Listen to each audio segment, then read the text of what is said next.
Hello friends, पिछले lecture में हमने जीडीपी एंड जीएनपी को कवर किया था। तो जिन लोगों ने जीडीपी और जीएनपी वाला मेरा लेक्चर नहीं देखा है वो पहले जा कर के जीडीपी एंड जीएनपी का लेक्चर देख लें, उसके बाद फिर इस लेक्चर को आगे कंटिन्यू करें, क्योंकि आज हम लोग कवर करने जा रहे हैं एनएनपी अर्थात नेट नेशनल प्रोडक्ट, शुद्ध राष्ट्रीय उत्पाद। तो शुद्ध राष्ट्रीय उत्पाद का जो कंसेप्ट है वो जीएनपी पे बेस्ड है, तो इस वजह से आपको जीएनपी पर क्लियरिटी होनी चाहिए।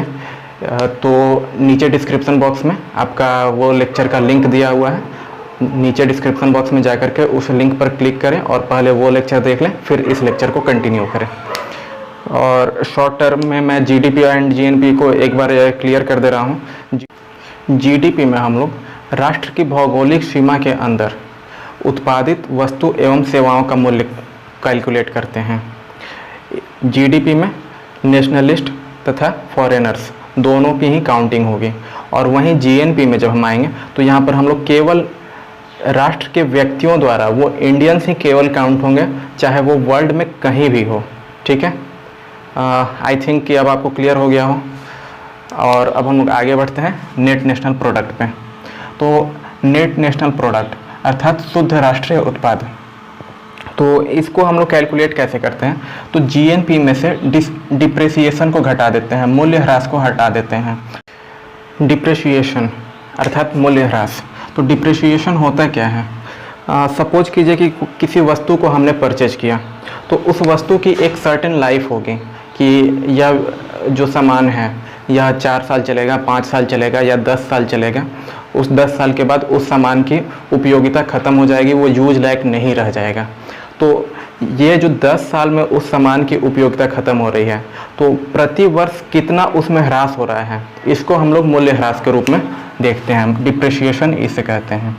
सब एक एग्जाम्पल के रूप में हम लोग देखते हैं। सपोज कीजिए कि मैंने एक बाइक खरीदी जिसका वर्थ आज के डेट में 1 लाख है। ठीक है, 1 लाख रुपए की बाइक खरीदी और इसकी जो लाइफ टाइम जो है वो 10 ईयर्स है। ठीक है, यानी कि 10 ईयर्स तक ही मैं इस बाइक का यूज कर सकता हूँ, इसके बाद बाइक मेरे यूज लायक नहीं रह जाएगी। तो 10 ईयर्स को हम लोग क्या कर रहे हैं कि अब प्रत्येक साल हमें निकालना है, तो इसको डिवाइडेड बाई 10 कर देंगे, तो ये हमारा 10,000 आ जाएगा। यानी कि 10,000 रुपये हर साल इस बाइक में ह्रास हो रहा है, इस बाइक के मूल्य में ह्रास हो रहा है। यानी कि जो 1 लाख रुपए की मैंने बाइक खरीदी, ये अगले वर्ष 90,000 रुपये की बच जाएगी, उसके अगले वर्ष 80,000, फिर 70, ऐसे ऐसे करके 0 तक पहुंच जाएगा।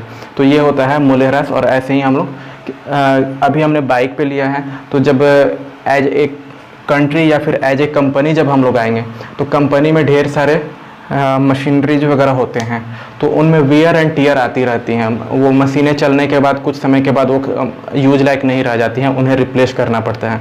तो इस वियर एंड टीयर का जो ये होता है उसको हम लोग घटाते चलते हैं प्रत्येक वर्ष, और इसे ही हम लोग डिप्रेशिएशन कहते हैं। ठीक है, तो नेट नेशनल प्रोडक्ट शुद्ध राष्ट्रीय उत्पाद हमारा क्या हो गया?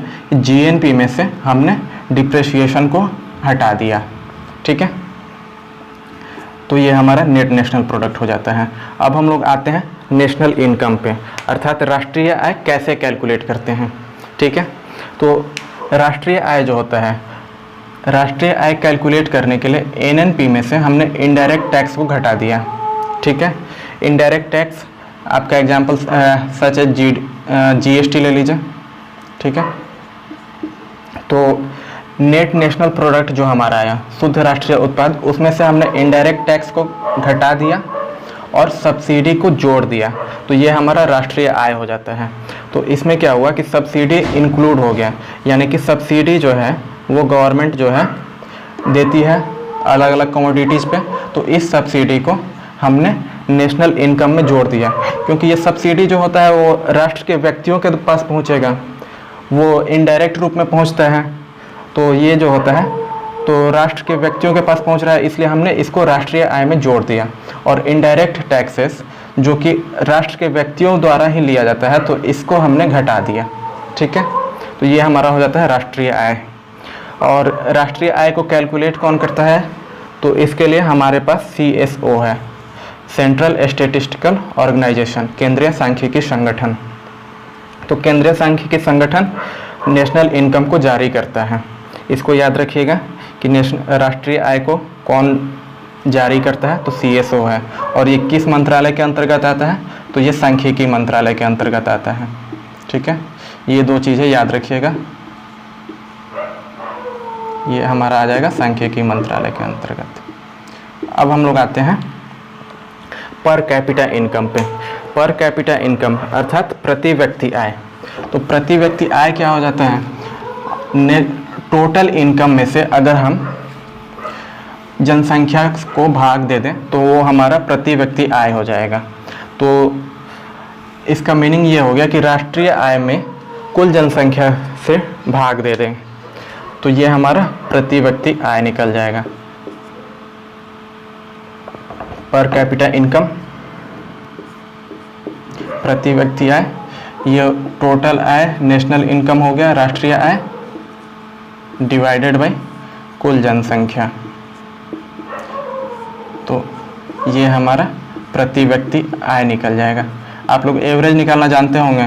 तो ये जो हो गया राष्ट्रीय आय हो गया, और राष्ट्रीय आय को हमने अपनी कुल जनसंख्या से भाग दे दिया तो ये प्रति व्यक्ति कितनी आय हो रही है वो बता देगा। ठीक है, तो ये हमारा हो जाता है प्रति व्यक्ति आय। पर कैपिटा इनकम देखने के बाद अब हम लोग पर्सनल इनकम को देखते हैं। पर्सनल इनकम क्या होता है, इसको हिंदी में व्यक्तिगत आय बोलते हैं। ठीक है, व्यक्तिगत आय। सपोज कीजिए कि किसी की सैलरी जो है 10,000 रुपीज़ है, तो इसमें से क्या होता है कि उसके सैलरी में से EPF को डिडक्ट किया जाता है, फिर कुछ हेल्थ इंश्योरेंस या हेल्थ पॉलिसी वगैरह जो होती हैं उसे डिडक्ट कर दिया जाता है, उसे ESI के नाम से हम लोग जानते हैं। ठीक है, इसको इंश्योरेंस भी लिख लीजिएगा, इसमें इंश्योरेंस भी ऐड हो जाता है। तो ये सब चीज़ें जो हैं डिडक्ट कर दी जाती हैं। ठीक है, तो ये डिडक्ट करने के बाद जो भी सैलरी आएगी वो उसे हम लोग पर्सनल इनकम बोलते हैं। ठीक है, I think personal income clear हो गया होगा। इसमें से क्या होती है, सैलरी में से EPF वगैरह की जो अमाउंट होती है वो डिडक्ट करने के बाद जो अमाउंट बच जाती है उसको हम लोग पर्सनल इनकम कहते हैं। ठीक है, अब पर्सनल इनकम के बाद हम लोग पर्सनल डिस्पोजेबल इनकम देखते हैं, व्यक्तिगत प्रयोज्य आय। ठीक है, पर्सनल डिस्पोजेबल इनकम। हिंदी थोड़ा कम्प्लेक्स है, इसलिए आप लोग इकोनॉमिक टर्म को इंग्लिश में ही करें तो बेहतर रहेगा। ठीक है, पर्सनल डिस्पोजेबल इनकम, इसमें से क्या होती है कि जो भी पर्सनल इनकम आया, पर्सनल इनकम जो भी आया उसमें से कुछ गवर्नमेंट टैक्स वगैरह ले लेती है, जैसे कि इनकम टैक्स वगैरह हुआ। तो इस टैक्स को घटाने के बाद, चूँकि ये बाइंडिंग होता है, इनकम टैक्स आपको पे करना ही है, तो ये टैक्स डिडक्ट होने के बाद जो अमाउंट बचेगा उसको व्यक्ति खर्च कर सकता है, यानी कि खर्च करने योग्य जो पैसे बचते हैं मंथली उसको हम लोग पर्सनल डिस्पोजेबल इनकम कहेंगे। तो इसमें से क्या हो जाएगा कि पर्सनल इनकम में से टैक्स को घटा दिया जाएगा, क्योंकि टैक्स बाइंडिंग होता है, वो देना ही देना है। जैसे कि इनकम टैक्स अगर आपकी सैलरी सर्टेन अमाउंट से ज़्यादा होती है तो आपको इनकम टैक्स को इतना % पे करना ही है। तो इस टैक्स को घटाने के बाद जो अमाउंट आपका बचता है उसको आप लोग खर्च कर सकते हैं, तो इसको हम लोग बोलते हैं पर्सनल डिस्पोजेबल इनकम। ठीक है, तो ये हमारा था, हमने क्या क्या देख लिया, GDP देख लिया, GNP देखा, फिर GDP के अंदर हमने रियल GDP देखा, नॉमिनल GDP देखा। ठीक है, नॉमिनल GDP, रियल GDP, और हमने आज नेशनल इनकम देखा, राष्ट्रीय आय, पर्सनल इनकम देखा, फिर पर्सनल डिस्पोजेबल इनकम हो गया, NNP हुआ। इन सारी चीज़ों को आप लोग ध्यान में रखिएगा। इसमें से जो ज़्यादा इम्पोर्टेंट है, फिर पर कैपिटा इनकम भी देखा हमने। जो एग्जाम्स में ज़्यादा पूछे जाते हैं वो GDP, GNP, per capita income, इन पे ही सवाल होता है। पर्सनल डिस्पोजेबल इनकम मैं इस वजह से बता दिया हूँ कि आगे मुझे बैंकिंग चैप्टर में थोड़ा सा आसान रहेगा बैंकिंग चैप्टर को समझाना। क्योंकि पर्सनल डिस्पोजेबल इनकम जो होता है व्यक्ति पूरा खर्च नहीं करता है, यानी कि जो उसे खर्च करने योग्य जो राशि मिल रही है हर महीने, तो वो हर महीने पूरा खर्च नहीं करता है, उनमें से वो कुछ पैसों को बचा लेता है। तो ये जो बचाए हुए पैसे होते हैं यही उसकी सेविंग्स हो जाती है, और इसको वो किसी न किसी बैंक अकाउंट के थ्रू ये होता है, और फिर यही अमाउंट जो है वो बैंकिंग सेक्टर में आता है। तो ये जब मैं बैंकिंग चैप्टर को कवर करूँगा उसमें ये मुझे इस पॉइंट को मैं उठाऊँगा। ठीक है, तो आज के लेक्चर में इतना ही रखते हैं। छोटा लेक्चर है लेकिन इम्पॉर्टेंट लेक्चर है। ठीक है, ओके, थैंक यू।